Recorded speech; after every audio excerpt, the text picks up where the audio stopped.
परमात्मा ने जीवन में 4 पुरुषार्थ बनाए, धर्म, अर्थ, काम, मोक्ष। ध्यान से सुनना आप सभी लोग, यही 4 पुरुषार्थ है। तो परमात्मा ने जब हमें भेजा तो ऐसे ही नहीं भेज दिया महाराज। इन 4 पुरुषार्थों में 2 पुरुषार्थ भगवान ने जन्म से ही दे दिया। जन्म हुआ 2 पुरुषार्थ के साथ। जन्म के साथ हमें क्या क्या मिला? तो हमारे पास हम कितना भोग करेंगे, हम कितना सुख करेंगे, कितना दुख करेंगे, ये हमारे जन्म से ही जुड़ी हुई है। जरूरी नहीं है कि जिसके पास बहुत सारा धन है वह सुखी है।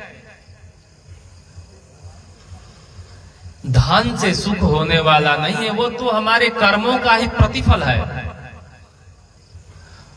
और दूसरा अर्थ, हम अपने जीवन में कितना कमाएंगे, कितना धन संचय करेंगे, यह हमारे जन्म से ही जुड़ा हुआ है। तभी जब जीव जन्म लेता है मैया के गर्भ से तो अपने पैतृक संपत्ति का वह मालिक हो जाता है, जन्म के साथ ही। कानून भी इस बात को मानता है ना? तो हमें चिंतन किस बात की करनी है? धर्म की चिंतन करनी है केवल। और धर्म की केवल चिंतन करने से चौथा मोक्ष, हर कोई के मुंह पे यह मोक्ष नाम का शब्द रहता है। तो वास्तव में यह मोक्ष है क्या? यह भी तो समझ आना चाहिए। यह नहीं कि हम मरने के बाद परमात्मा में विलीन हो जाए।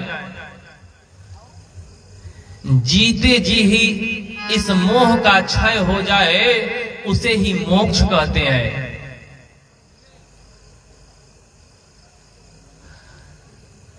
जीते जी ही इस बंधन के मोह से हमें क्षय मिल जाए, उसे ही तो मोक्ष कहते हैं ना।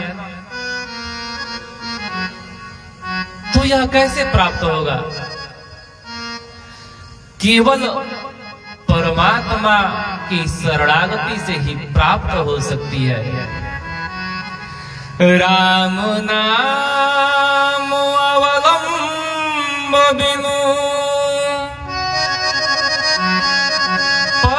परमारथ की आस,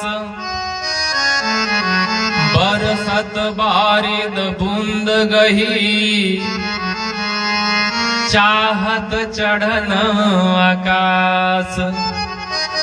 तुलसी बाबा कहते हैं कि जिस प्रकार बारिश के बूंद को पकड़ के कोई आकाश में नहीं चढ़ सकता है, ठीक उसी प्रकार परमात्मा का आश्रय लिए बिना जीव का जीवन सार्थक नहीं हो सकता है।